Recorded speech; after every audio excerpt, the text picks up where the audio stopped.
covariance. What does that mean? How does that differ from variance?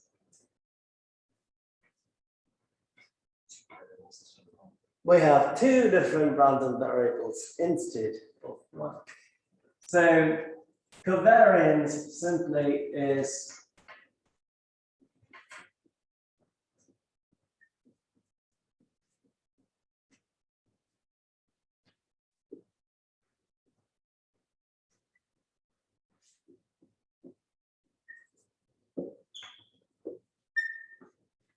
the variance between x and y.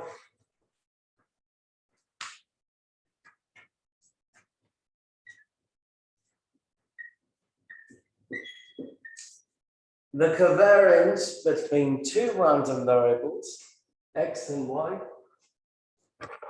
is given by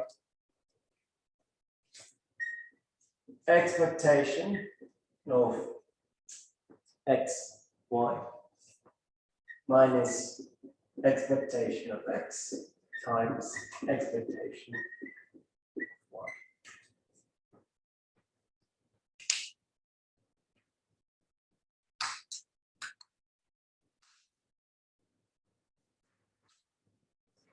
It is a natural tendency to write expectation of xy as expectation of x times expectation of y.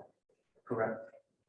Just like expectation of x plus y is expectation of x plus expectation of y. Correct.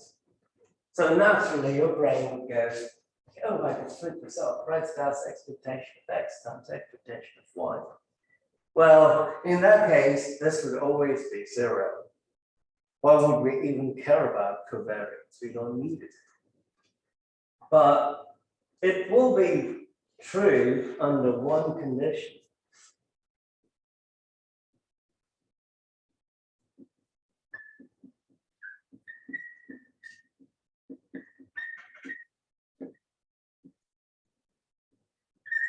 And what is that condition? X equals y. They are independent.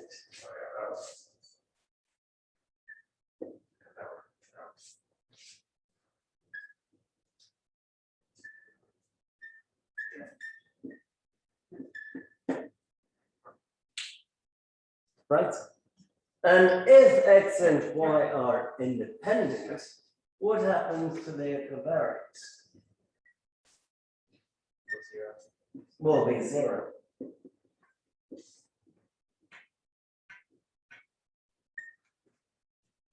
Let's see if this makes common sense. Thinking about expectation and all. You know, I always say it is only when you have an x you will understand or start asking why. Did we get that? Philosophical. So suppose you have two, individuals, X and Y, particles, completely independent, don't even care anymore. This person doesn't exist at all anymore. So would there be any sort of dependence between the two? They are purely independent. No. Would one person vary the choices of another person? No. We will say covariance if I'm varying with something else. So if things are independent, there is nothing. So covariance will be 0. Does that make sense? Okay. Before I write this, let me just ask, what would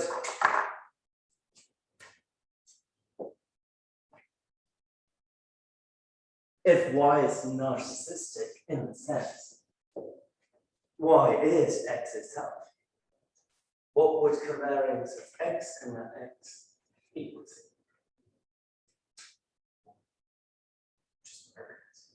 Just the variance of x. to plug that in the formula, x times y, x squared, expectation of x times expectation of x, which is expectation of x squared, which we all know is the variance of x. So if someone asks you, well, you are a person and you are varying with yourself, so the covariance will be the variance. That's why I meant by narcissistic.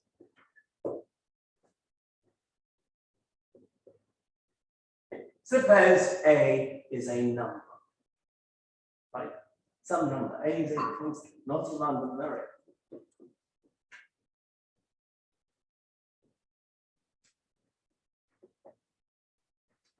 I can write the formula and show that this would equal to something, but before that, common sense. What would that equal to? 0. Why? If you plug in up y, Without plugging it, just using common sense. because a is a constant. Okay, so It's not doesn't vary. You are correct. The random variable doesn't depend on something that is constant because A doesn't vary. So there is no connection between the two. But as Matthias said, if I plug it in the formula,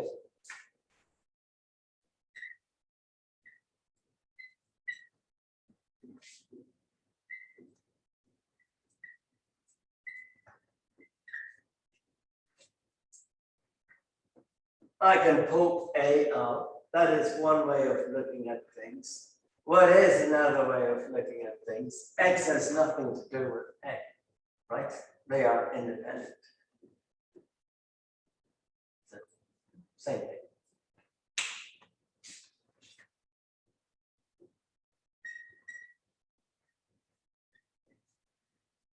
How about covariance of A, comma A?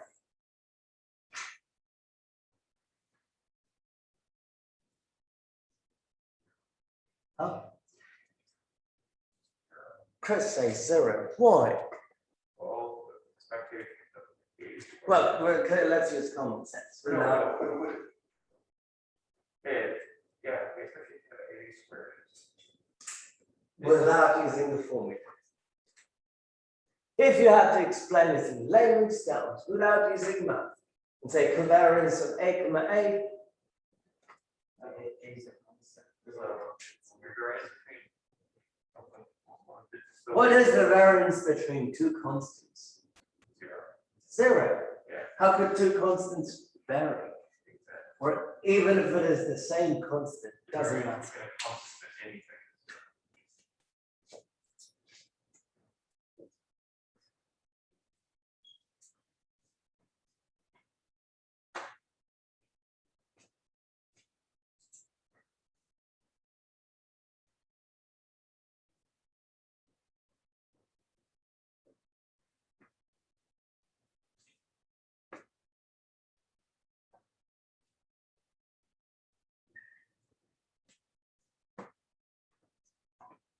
Suppose A, B, C, D are constants.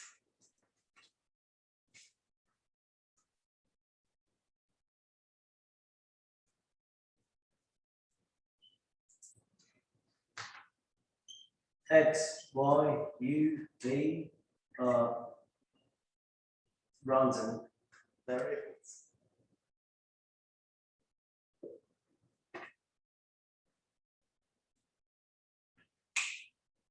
Sure, one may say I can sit around and do an expectation of all that, but you don't have to.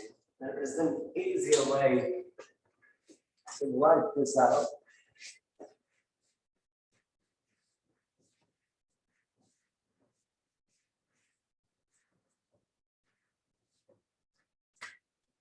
I didn't have space there, so I'm going to write it here.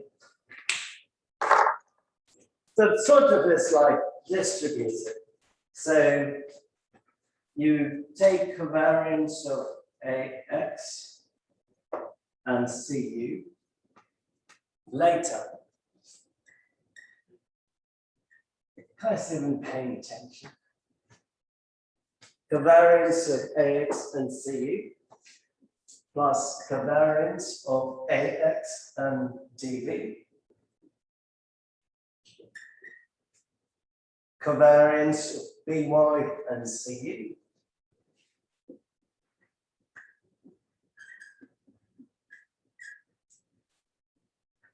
By CU.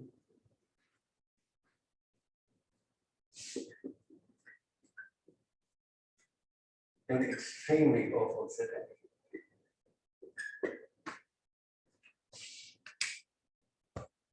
So BY and DV. You see how I split it up? So it's kind of like distribution. So take covariance AXCU, AXDV, BY, CU, BY, DV. If you have constants in product, you can multiply, you can pull each constant out and write it in as multiplication. Only in product, not as a sum. So A times C, covariance of X times U, A times D, covariance of X times D, B times C, covariance of Y, U, B times D, covariance of Y, V.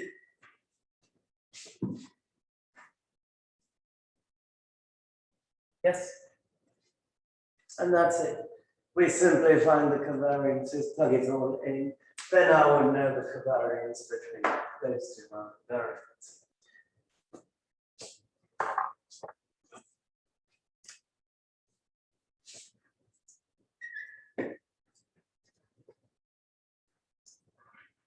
Lastly,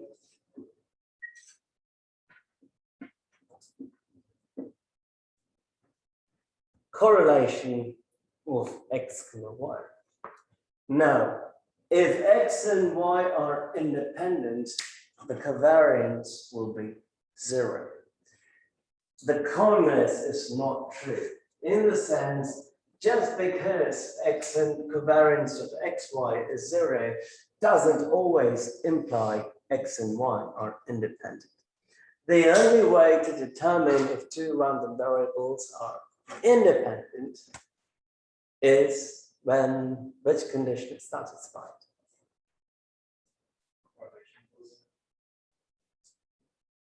If X and Y are independent, the correlation is 0, always.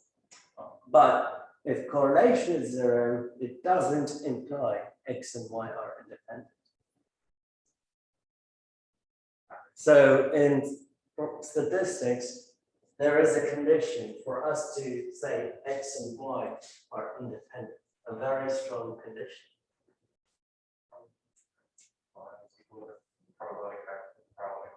Probability of X times Y is equal to probability of X and Y. And if you extend it in terms of the joint distribution, we talked about this a long time ago.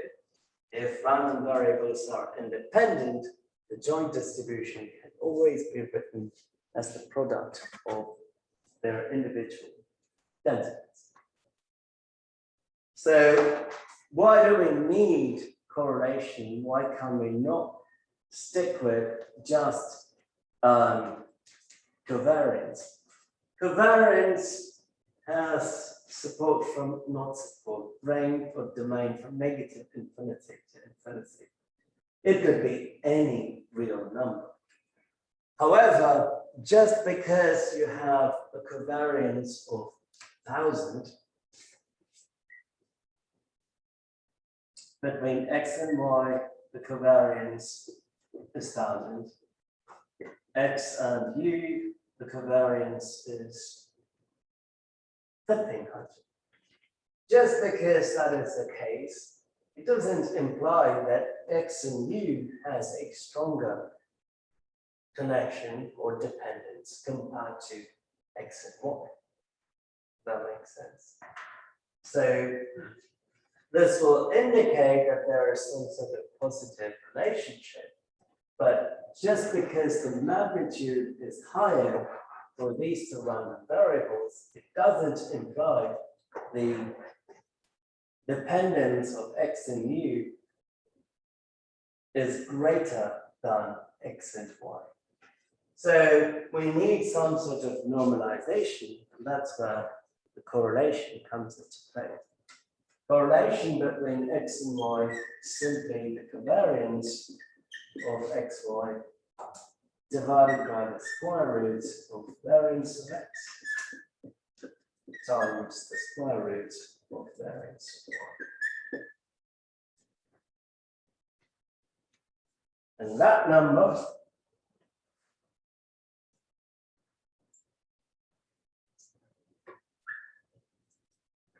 will always be between -1 and 1. Theoretically, closed interval, but in practice, open interval, because if you have -1 as a correlation, that's perfect, no randomness at all. And if you have +1, no randomness at all. So in practice, closed interval doesn't make sense. Are we clear as to why we have correlation? You might have seen this in labs or business, whatever. You do a graph in Excel and gives you R squared. R squared is the coefficient of determination. R is the correlation. Bigger the value of R, bigger the value of R squared. Does that make sense? So are we clear with covariances? Good. Next question would be, well, how do we find? Same as, finding expectation, right? We know how to find the expectation of the random variable. Then all we have to do is to use the density random variable and find the expectations, put it in the formula, you're done. These properties tell you significant or important cases where you can simplify instead of finding the expectation time and time again. So for example, that's it. Good.